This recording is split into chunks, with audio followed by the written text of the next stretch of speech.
Special BSTC करो ना, ताकि जब स्पेशल बीएसटीसी का ये बूम आएगा कम से कम 50,000 व्यक्ति को नौकरी मिलेगी आने वाले इन 3 सालों के अंदर। और इसको स्पेशल डीएड के नाम से भी जाना जाता है। हालांकि उसका नाम स्पेशल डीएड ही है, लेकिन क्या है कि अपने जैसे एक आम भाषा में बच्चे को समझाने के लिए थोड़ा हम कह रहे हैं कि ये स्पेशल बीएसटीसी है, क्योंकि हर व्यक्ति जो है कि समझ जाता है कि जो 2027 का जब जुलाई आएगा, लगभग मैं मिड में बात कर लेता हूँ, जुलाई में इस प्रकार के तहसील स्तर पर भी स्कूल खुल जाएंगे, जिला स्तर की तो बड़ी बात है, तहसील स्तर पर भी। तो लगभग मान के चलिए 1-2 साल अपने पास, 1-2 या 3 साल ऐसे हैं जिसमें भरमार आएगी टीचरों की। और विशेष बीएसटीसी, स्पेशल बीएसटीसी किया हुआ जो व्यक्ति है, जो बच्चा है, वो बच्चा गवर्नमेंट जॉब वहाँ प्राप्त करेगा। नमस्कार दोस्तों, श्री बापूजी ग्रुप ऑफ एजुकेशन लाडनू के इस चैनल पर आपका स्वागत है। आज हम बात करेंगे कि जो 12th करने वाले युवा जो छात्र छात्रा है उनको जल्दी से जल्द नौकरी प्राप्त करने का अवसर कैसे मिले, यदि वो टीचिंग लाइन में आना चाहते हैं तो टीचिंग लाइन में कैसे आए, आज हम बात करेंगे। और उनको जल्दी से जल्दी गवर्नमेंट जॉब प्राप्त करने का अवसर कैसे मिले। आइए, हमारे साथ में हैं डीपी जहांगीर जी सर। आज हम इनके साथ में चर्चा करेंगे, इस विषय पे बात करेंगे कि गवर्नमेंट जॉब जल्दी से जल्दी और टीचिंग लाइन में कैसे जा सके, इस बारे में। नमस्कार सर, आपका स्वागत है। आपका भी स्वागत है इस चैनल पर, और बहुत बहुत धन्यवाद आज आपने इस टॉपिक पर बात करने के लिए मुझे बुलाया। तो मधु, आपको सही बताऊं तो आजकल क्या है कि बच्चा तो भ्रमित है ही, लेकिन उसके साथ साथ उसके माता पिता भी भ्रमित है। दरअसल क्या है, ये पीढ़ी जो है ना, इसमें इतना गैप आ चुका है कि इससे पीछे, जैसे आज हम पढ़ाई कर रहे हैं या और युवा जो पढ़ाई कर रहे हैं, जो अभी 12वीं में या डिग्री कर रहा है, उसके माता पिता जो है ना, वो उन्होंने पढ़ाई नहीं की। लगभग ये मान के चलें तो भारत की 80%, 70%, इससे पहले वाली जनरेशन जो है उन्होंने पढ़ाई नहीं की। तो अब जो उसका बच्चा है, तो वो क्या करते हैं कि अपने बच्चा क्या कर रहा है, क्या पढ़ रहा है, उसे आगे कैसे बढ़ना है, गवर्नमेंट जॉब कैसे लगना है, इसके बारे में उसे नॉलेज नहीं है। तो मैं ये दावे के साथ कह सकता हूँ कि 80% से 90% भारत के जो माता पिता है, उन्हें यही नहीं पता कि मेरा बच्चा कर क्या रहा है।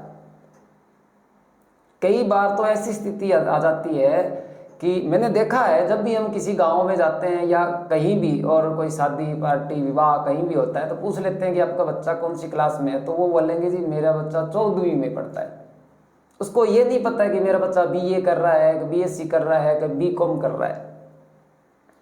तो लगभग 20% ही ऐसे लोग हैं जो जागरूक हैं और अपने बच्चे को आगे बढ़ाने के लिए खुद फैसले लेते हैं कि मुझे क्या करवाना है। वो खुद जो है इसके ऊपर एनालिसिस करके उसके बाद में जो है कि बच्चे को आगे जो है एडमिशन वगैरह करवाते हैं। लेकिन होता क्या है कि बच्चा जो है वो अगर खुद समझदार है, उसने जैसे ही 11वीं 12वीं में आया, उसे पता है कि मुझे आगे क्या करना है, उसकी स्थिति, उसकी परिस्थिति देखकर अगर वो समझदार हो चुका है। और एक और है, ये जो पीढ़ी को एक वरदान भी है, भारत का ये सौभाग्य है कि इस पीढ़ी को वरदान है कि 80% माँ बाप को जब इसके बारे में नहीं पता है ना, तो 80% नहीं तो 60% बच्चे ऐसे जरूर हैं जो बच्चा 10वीं के बाद जब 11वीं 12वीं में एडमिशन लेता है तो वो अपने विवेक से समझदार हो जाता है। वो उसको पता है कि मेरे घर की स्थिति कैसी है और मुझे आगे करना क्या है। तो जिस विद्यालय में वो पढ़ता है, उस विद्यालय के टीचर से या उसके गाँव में कोई सरकारी नौकरी लगा हुआ है, उससे वो समय समय पर राय लेता रहता है कि मुझे क्या करना चाहिए। लेकिन फिर भी बच्चा तो बच्चा ही है, छात्र तो छात्र ही रहता है, उसे इतना ज्ञान नहीं है।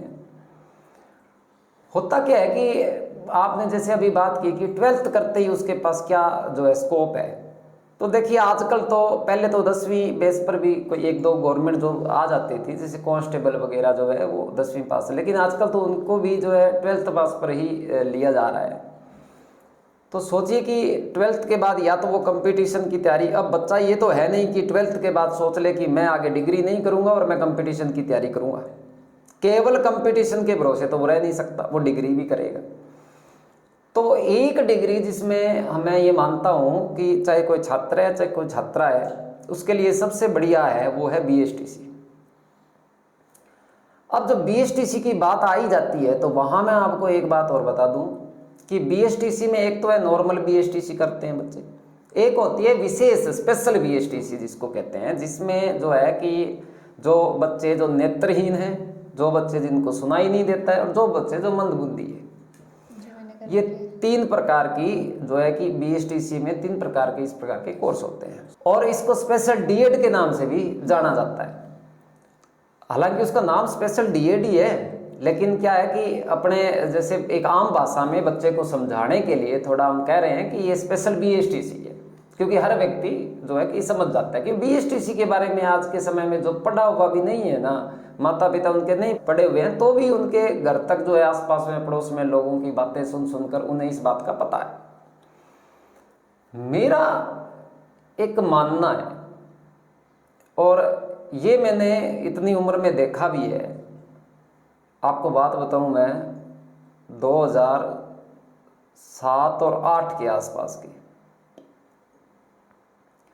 7 और 8 में क्या हुआ था, 7-8 तक 2001 से लेकर जो 2007-8 तक एक जो है कि बच्चों ने आईटीआई की थी इलेक्ट्रीशियन में, और जिन्होंने इलेक्ट्रीशियन में आईटीआई की थी पिछले 10 सालों में 2008 से पहले, हुआ क्या था कि इतने सालों में किसी भी प्रकार की कोई गवर्नमेंट जॉब निकली नहीं थी, तो बच्चों ने 4-5 साल तो आईटीआई की।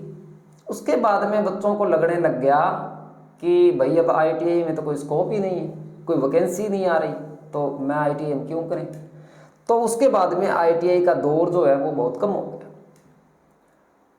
लेकिन मुझे इसलिए विशेष पता है कि मेरे गांव में कम से कम 10 से 15 लड़के ऐसे थे जिन्होंने इलेक्ट्रीशियन में आईटीआई कर रखी थी। वो इंतज़ार करते रहे, वैकेंसी निकली नहीं। तो आपको भी पता है कि गाँव में ये तो है नहीं कि बच्चे को फ्री बिठा के रखेंगे, वो खेती वगैरह जो है अपना जो भी है, कोई प्राइवेट कहीं कोई काम करने लग गया, कोई लाइट का काम करने लग गया घरों में, इस प्रकार की किसी ने दुकानें खोल ली इस प्रकार। लेकिन 2009 में एक बहुत बड़ी वैकेंसी आई जिसमें कंपटीशन नहीं था, आईटीआई का मेरिट बेस पर सिलेक्शन होना था। तो जितने बच्चे जिन्होंने आईटीआई कर रखी थी वो सारे बच्चे उसमें लग गए, जो खेती करते थे और सब लग गए, क्योंकि उसमें एज की जब फैक्टर आया तो बच्चों ने जो है कि रिट लगाई कि भाई साहब हमें तो किए हुए 10 साल हो गए, 10 साल में कोई वैकेंसी नहीं आई, तो हम तो ओवरेज हो चुके हैं। तो गवर्नमेंट ने उसमें 5 साल तक की छूट भी दी थी। तो वो सारे तब हम मजाक भी किया करते थे भी, ये अंकल जिनके बच्चे हमारे जितने जितने बड़े हो गए, अब ये गवर्नमेंट जॉब लगे, अब ये कब तो रिटायरमेंट हो गए, कब ये नौकरी करेंगे। तो वो एक दौर आया था, और जैसे ही वो दौर आया 2009 के बाद 2010 में एक फिर बहुत बड़ी वैकेंसी आई आईटीआई की। तो अब क्या हुआ, बच्चे आईटीआई के पीछे भागने लगे, और बच्चे भी भागने लगे, और जितने भी कॉलेजेस थे, जितने भी और डिग्री के कॉलेज खुले हुए थे, उन्होंने क्या किया, हर तहसील स्तर पर भी एक एक आईटीआई का कॉलेज और खुल गया। अब बच्चा 12वीं करे सीधा आईटीआई, बच्चा 10वीं करे सीधा आईटीआई, और आईटीआई हर घर में एक आईटीआई का हो गया। लेकिन 2018 तक, 2017-18 लगभग 2017 की ये लास्ट बात है, 2017 तक बहुत बड़ी बड़ी वैकेंसीज आई आईटीआई की। मतलब 10 साल आईटीआई का एक बूम आया था। मतलब एक कहते हैं ना कि हमारा समय आता है, कोई कहता है कि हमारा समय नहीं, हमारा जमाना आता है, तो वो जमाना आया था। 10 साल लगातार जो है कि इतनी वैकेंसीज आई, जो है कि राज्य सरकार की तो आई, लेकिन मैं आपको कहूँ सेंट्रल गवर्नमेंट की भी। तो आईटीआई किए हुए बच्चे बहुत जॉब लगे, लेकिन उसके बाद में जब पद भर लिए गए तो अब क्या है कि इन आईटीआई का दौर भी कम हो चुका है। तो अब जितने भी कॉलेज थे और थे वो भी धीरे धीरे अब उनके पास स्टूडेंट नहीं मिल पाते, एडमिशन नहीं हो रहे। कॉलेज वाला भी क्या करे, कॉलेज चलाए कैसे, एडमिशन तो लगभग कॉलेज ही बंद ही हो चुके हैं इसके हर जगह। हाँ, अब जिला स्तर पर एक एक दो दो कॉलेज रह गए। उसी प्रकार एक बीएसटीसी की मैं बात करूं तो जो मैं स्पेशल बीएसटीसी की बात कर रहा हूं, जिसे डीएड के नाम से भी जाना जाता है, विशेष डीएड स्पेशल, तो इसमें क्या होता है कि पिछले 2-3 साल से 4 साल से एक चल रहा है कि वैकेंसी जो है वो नहीं आ रही थी अलग से। तो बच्चों को ऐसे लग रहा है कि इसकी तो वैकेंसी नहीं आ रही, हम फिर स्पेशल ही क्यों करें, नॉर्मल बीएसटीसी करें ताकि रीट की वैकेंसी आती है, हम रीट में जो है इसको फाइट करेंगे। लेकिन मैं एक बात बता दूं, अभी हमारे राजस्थान की या कहें तो हमारी इंडिया की ऐसी स्थिति है। उससे पहले मैं एक छोटी सी बात बता दूं, अभी गवर्नमेंट ने, सेंट्रल गवर्नमेंट ने नवोदय स्कूल व केंद्रीय स्कूल में 987 पद इतने आसपास जो है कि वैकेंसीज निकाली है, जिसमें विशेष टीचर जो है, विशेष बीएसटीसी वाले बच्चे हैं या विशेष बीएड वाले बच्चे हैं वो उसमें लगेंगे। अब ये दौर शुरू हो चुका है। जैसे मैंने आईटीआई वाली बात कही थी ना आपको, तो वो आईटीआई वाला दौर जो शुरू हो गया था 2008-9 में, 7-8 के आसपास लगभग, तो अब ये स्पेशल बीएसटीसी वाला दौर शुरू हो गया है। क्योंकि बहुत देखा है मैंने ऐसा कि इसके कॉलेज या स्कूल बहुत कम है। स्पेशल बीएसटीसी के बच्चों को पढ़ाने के लिए अगर कोई माँ बाप चाहता है कि मेरे बच्चे के ये दिक्कत है, मैं मंदबुद्धि है, मैं इसको पढ़ाना चाहता हूँ, तो उसको अपने आसपास के क्षेत्र में इस प्रकार का स्कूल नहीं मिल रहा है, वो अपने बच्चे को बाहर भेजेगा। अब एक बात बताइए आप, एक छोटा बच्चा है, 4-5 साल का बच्चा है, 6 साल का हो गया है, अब उसे पढ़ाने के लिए आपको स्ट्रगल करना पड़ेगा। अपने निवास स्थान से हो सकता है आपको 500 किलोमीटर दूर जाना पड़े, 300 किलोमीटर दूर जाना पड़े, और उस बच्चे को जो पहले ही मंदबुद्धि है और उसको जो है कि आप उस स्कूल में अकेले छोड़कर आ रहे हैं, तो देखो माता पिता को दुख तो होता है इस बात। अभी जो गवर्नमेंट की अभी पिछले 1 साल से, और ज़्यादा नहीं तो मैं कहूँ तो पिछले इस 2 महीने से गवर्नमेंट पर यह दबाव आया है कि भाई जितने भी गवर्नमेंट स्कूल है, सबसे पहले तो शुरू करो राज्य के जो है जिला स्तर पर, जितने भी गवर्नमेंट जिला स्तर पर स्कूल है, जैसे जिला स्तर पर अगर गवर्नमेंट के 10 स्कूल है तो उसमें से 2 स्कूल ऐसे होने चाहिए जिसके अंदर नॉर्मल टीचिंग के साथ साथ में विशेष टीचिंग के टीचर भी होने चाहिए, चाहे वहाँ 2 ही बच्चे क्यों ना है उस क्षेत्र में, उस गाँव में, उस जिले में। उस जिले में अगर मान के चलिए, एक बात छोटी सी बात अपने करते हैं, आप बताइए कि आप अपना जिला जो है उस जिले में नाना करते हुए मेरे ख्याल से 30-40 बच्चे इस प्रकार के अपने को मिल जाएंगे।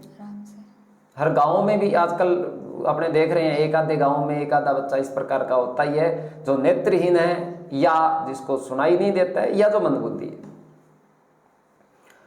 तो एक जिले में कितने बच्चे, मान के चलिए एक जिले में अगर 10 से 15 भी बच्चे हैं, तो अगर वो जिला स्तर पर उनको पढ़ाया जाए तो 2 टीचर होंगे और 10 या 15 बच्चे होंगे, तो बच्चों को भी सुविधा मिली। और गवर्नमेंट का तो काम है सुविधा देना, तो गवर्नमेंट ने 1 या 2 स्कूल इस प्रकार के दे दिए जिसमें विशेष टीचर की जरूरत थी और विशेष टीचर उन्होंने रख दिए। और उसी गवर्नमेंट स्कूल में 2 क्लासें इस प्रकार की बना दी, जिसमें एक में लैब बना दी और एक में क्लास बना दी। तो ये जो है कि फैसले लिए जा रहे हैं। अभी जो 2 महीने पहले जो मैं बात कर रहा हूँ, इस 2 महीने से जो मीटिंग चल रही थी, अभी तो क्या नाम, चुनाव का थोड़ा दौर है, लेकिन उससे पहले जो मीटिंगें चल रही थी उस मीटिंगों में ये बात, सुप्रीम कोर्ट का भी इस पर दबाव आया था कि भाई हर जिले स्तर पर आप दीजिए। अब बात जिले स्तर के बाद में ये बात आती है कि जिले स्तर पर देने के बाद में आपको तहसील स्तर पर भी एक स्कूल ऐसा करना चाहिए, ठीक है। अब मान के चलिए हम राजस्थान की बात करें तो राजस्थान में जिले स्तर पर भी वैकेंसी जाए और उसके बाद में तहसील स्तर पर भी वैकेंसी जाए, और एक स्कूल के अंदर 3 टीचर जरूरी है। ऐसा टीचर जिसे जो उन बच्चों को पढ़ाता हो जिनको सुनता नहीं है, एक ऐसा टीचर जो उन बच्चों को पढ़ाता हो जो नेत्रहीन है, और एक ऐसा टीचर जो इन बच्चों को पढ़ाता हो जो मंदबुद्धि हो। तो सोच के देखिए आप कि अभी आने वाले 2 सालों के बाद, लगभग मैं गारंटी के साथ ये बात कहता हूँ कि 2026 और 2027 के जो 2027 का जब जुलाई आएगा, लगभग मैं मिड में बात कर लेता हूँ, जुलाई में इस प्रकार के तहसील स्तर पर भी स्कूल खुल जाएंगे, जिला स्तर की तो बड़ी बात है, तहसील स्तर पर भी। तो लगभग मान के चलिए 1-2 साल अपने पास, 1-2 या 3 साल ऐसे हैं जिसमें भरमार आएगी टीचरों की। और विशेष बीएसटीसी, स्पेशल बीएसटीसी किया हुआ जो व्यक्ति है, जो बच्चा है, वो बच्चा गवर्नमेंट जॉब वहाँ प्राप्त करेगा। और जितने बच्चे जो ये सोच रहे हैं ना कि कंपटीशन, भाई साहब रीट में अगर एक बात कभी समझ नहीं आई, एक बात बताइए, क्या जो स्पेशल बीएसटीसी किया हुआ व्यक्ति है, क्या वो नॉर्मल रीट में नहीं बैठ सकता? क्या बैठ सकता है, एग्जाम दे सकता है। बस बात इतनी है, उसकी मेरिट अलग बनती है, उसके नंबर अलग से काउंट किए जाते हैं, उसकी मेरिट अलग बढ़ेगी। लेकिन एक ऑप्शन देखिए ना, आपके पास 2 ऑप्शन है। क्या स्पेशल बीएसटीसी के अलावा नॉर्मल बीएसटीसी किया हुआ व्यक्ति स्पेशल में बैठ सकता है क्या एग्जाम में? नहीं बैठ सकता। नॉर्मल वाला और स्पेशल वाला दोनों में बैठ सकता है। तो अरे भाई तेरे पास 2 ऑप्शन है, 2 ऑप्शन है, तू एक ऑप्शन वाला काम ही क्यों कर रहा है? तुझे करना बीएसटीसी है ना, तुझे बीएसटीसी या बीएड करना है, तो तू स्पेशल बीएसटीसी करो ना, ताकि जब स्पेशल बीएसटीसी का ये बूम आएगा, कम से कम 50,000 व्यक्ति को नौकरी मिलेगी आने वाले इन 3 सालों के अंदर। 50,000 बच्चे जो है वो गवर्नमेंट जॉब प्राप्त करेंगे, ये मेरी गारंटी है, लिखित में दे सकता हूं मैं इस बात को। क्योंकि होता क्या है कि हम ये कभी अगर हम ये सोच लें कि पिछले 5 साल से 7 साल से इतनी ज़्यादा कोई बड़ी वैकेंसीज नहीं आ रही है, तो हम वो कोर्स क्यों करें? अरे यार, कोर्स करने तक जब बच्चा कोर्स पूरा करता है ना, तब तक उसको 2-2.5 साल लग जाते हैं, 2-2.5 साल लग जाते हैं उसको करने में। आज कोई व्यक्ति ये सोच रहा है कि मैं क्यों करूं कोर्स, वो क्यों करूं, मैं नॉर्मल बीएसटीसी करूं। चलो ठीक है, मान ली बात, तुझे नॉर्मल बीएसटीसी करनी है तो कर ले। अब तेरे पास ऑप्शन क्या है? तू भी 24 लाख फार्म में रीट के पेपर में एक तू भी बैठ जाएगा। 24 लाख तो बैठे हैं, पहले एग्जाम दे रहे हैं, उसमें एक तू भी बैठ गया, तो क्या फर्क पड़ेगा? 60,000 बच्चे पर ईयर जो बीएसटीसी कर रहे हैं, तो वो 60,000 तो भीड़ ही बढ़ रही है। 24 लाख तो पहले ही बैठे हैं एग्जाम में, और वो भीड़ बढ़ा के बैठा है। मेरे ये समझ में नहीं आ रहा कि जब बच्चे के दिमाग में या उसके माता पिता ने या उसके गुरुजनों ने उसको कह दिया, या उसके मन में आ गई कि मुझे बीएसटीसी या बीएड का जो भी है करनी है, तो मेरे दिमाग में एक बात कभी समझ में नहीं आई कि उस बच्चे के दिमाग में ये बात क्यों नहीं आती है कि मैं कम से कम एक इस प्रकार का कोर्स करूं जिसमें एक से अधिक मेरे पास ऑप्शन हो। तो एक से अधिक क्या, तेरे पास तो ऑप्शन ही ऑप्शन है। तूने स्पेशल बीएसटीसी कर ली, तो राजस्थान में गवर्नमेंट जॉब प्राप्त कर सकता है, वो भी कहाँ, रीट में भी प्राप्त कर सकता है, जबकि रीट में इनकी मेरिट कम रहती है। ये और बता दूं, वो 24 लाख में जो बैठेंगे ना, उनकी मेरिट ज्यादा जाती है। तो एक तो तू रीट में बैठेगा, एक तो स्पेशल बीएसटीसी के जो पद निकलेंगे, स्पेशल स्कूलों में जो पद निकलेंगे टीचर्स के, तो उसमें भी बैठेगा। एक सेंटर लेवल में जितनी भी वैकेंसी जाएगी, चाहे वो केंद्रीय विद्यालय की हो चाहे वो नवोदय विद्यालय को, आप उसमें भी फाइट करोगे। और एक और अन्य राज्य में भी वैकेंसी जाएगी, तो उसमें भी फाइट करेंगे। कम से कम 12 ऑप्शन है उसके पास, तो वो 12 ऑप्शन है, 12 जगह वो एग्जाम दे सकता है। तो क्यों न कि स्पेशल बीएसटीसी वाला 12 जगह एग्जाम दे रहा है और नॉर्मल बीएसटीसी वाला 6 जगह एग्जाम दे रहा है। तो बताइए, सबसे पहले मुझे ये बताइए, 12 ज्यादा है या 6 ज्यादा है? 12। तो 12 वाले में जो बैठेगा उसका कहीं न कहीं सिलेक्शन होगा। और फिर मुझे एक बात बताइए, भीड़ स्पेशल में ज्यादा है या नॉर्मल में ज्यादा है? भीड़ तो नॉर्मल में ज्यादा है। 24 लाख अभी रीट में बैठे हैं, तो कहाँ स्पेशल बीएसटीसी वाले कहाँ मिल जाएंगे आपको 24 लाख? ठीक है, फिर 24 लाख रीट में भी आप देके और कम मेरिट जाती है आपकी, आप उसमें भी नौकरी प्राप्त कर सकते हैं। तो मैं तो एक ही बात सभी से कहना चाहूँगा, जो आपके जैसे युवा है या जिसने 12वीं कर ली, जैसे ही वो 12वीं करता है उसके दिमाग में एक बात आती है कि जी मुझे बीएसटीसी करनी है। नॉर्मल में उसको डीएलडी के नाम से जाना जाता है, यहाँ डीएड के नाम से जाना जाता है। तो वो डीएड या डीएलडी में अगर करना चाहता है, तो उसको अगर फैसला लेना है, तो भाई कोई भी बच्चा जो यूट्यूब पे इस बात को सुन रहा है, इस वीडियो को देख रहा है, तो मैं स्पेशल एक बात बता दूं कि चुनाव हमेशा आपकी सफलता की कुंजी है। आप चुनाव क्या करते हैं? आपने सुना होगा मधु की महाभारत में भगवान श्री कृष्ण कर्ण के पास जाते हैं। और करण से कहते हैं कि करण, सफलता आपके चुनाव पर निर्भर करती है कि आप किसको चुनते हैं।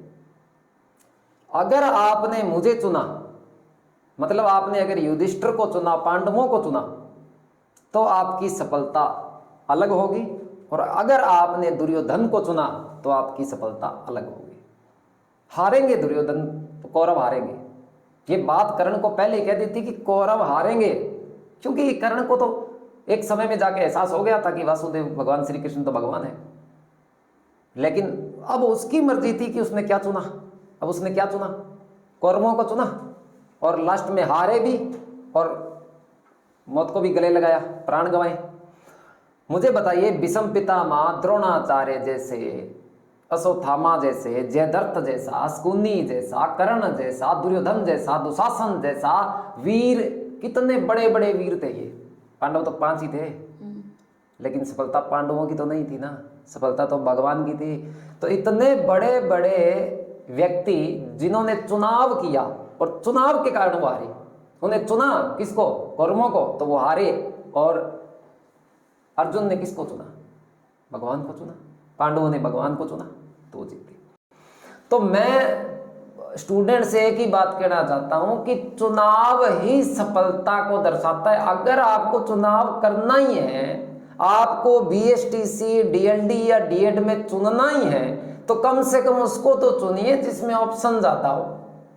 और बात आती है कि चलो मैं एक बात और भी कह दूं कि अभी किसी बच्चे के मन में ये शंका हो कि हो सकता है शायद विशेष टीचर्स की वैकेंसी नहीं आई, तो अरे भाई, आप रीट भी तो दे सकते हैं, आप रीट में भी तो बैठ सकते हैं। लेकिन मैं बार बार कह रहा हूं और हर बार कहता रहूंगा, 2030 तक भारत के प्रत्येक स्टेट में, प्रत्येक जिले में और प्रत्येक तहसील स्तर पर विशेष जो ये विद्यालय हैं, तहसील स्तर पर भी विद्यालय होंगे और उसमें टीचर होंगे। 2030 तक ये आंकड़ा पूरा हो जाएगा। और 2027 में मैंने आपको बताया कि राजस्थान में जिले स्तर पर इस प्रकार के सारे स्कूल शुरू हो जाएंगे। तो मैं सभी माता पिताओं से और जो भी गार्जियन हैं बच्चों के, मैं उनसे यही कहना चाहूँगा कि अगर आप अपने बच्चे को सक्सेस करना चाहते हैं, अगर आप अपने बच्चे को कुछ बनाना चाहते हैं, उसे अगर आप चाहते हैं कि वो गवर्नमेंट जॉब जल्दी से जल्दी लगे, तो एक बार मेरी बात को बड़े गौर से सुनना और मेरी बात को समझने की कोशिश करना ठंडे दिमाग से कि काम वही करना है, लेकिन ऐसा काम करें जिससे हमारे पास ऑप्शन ज़्यादा हो।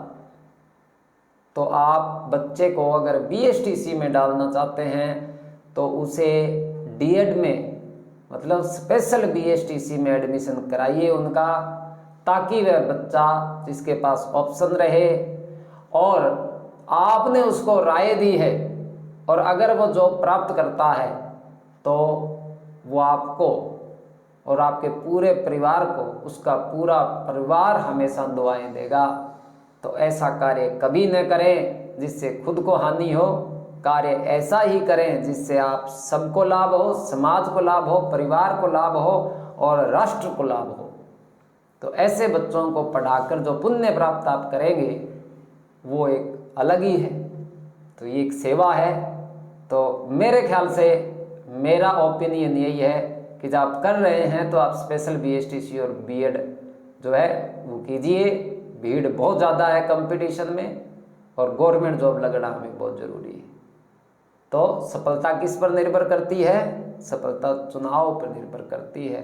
तो सही चुनाव ही आपकी सफलता की कुंजी है, आपकी सफलता को दर्शाता है। नमस्कार दोस्तों, आप मेरी बात को जो है आगे शेयर कीजिएगा और चैनल को सब्सक्राइब कीजिएगा। ज़्यादा से ज़्यादा आगे वैकेंसीज़ के बारे में, और जैसा मैंने अभी बताया इसकी अपडेट मैं आपको समय समय पर देता रहूँगा। और किस प्रकार अब आगे आप अगर एडमिशन लेते हैं तो एडमिशन का प्रोसेस क्या होता है वो भी मैं आपको बताऊंगा। आगे वैकेंसीज आएगी उसमें किस प्रकार आपको जॉब लगना है उसके बारे में भी बताऊंगा। तो आप इससे जुड़े रहिएगा ताकि आप जल्दी से अपनी सफलता को प्राप्त करें। धन्यवाद। धन्यवाद सर आपका, आपने बहुत अच्छी बात बताई। मैं बीच में बोली नहीं एक भी बात, क्योंकि मैं आपकी बातों को एकदम ध्यान से सुन रही थी। सभी बातें आपकी बातें बहुत अच्छी लगी मुझे। मैं चाहती थी कि सभी लोग, सभी स्टूडेंट्स, सभी माता पिता आपकी बातों को भी सुने और इस पे गौर करें और अपने बच्चों को अच्छी से अच्छी शिक्षा प्राप्त करने का अवसर दें। बिल्कुल धन्यवाद। बिल्कुल बिल्कुल।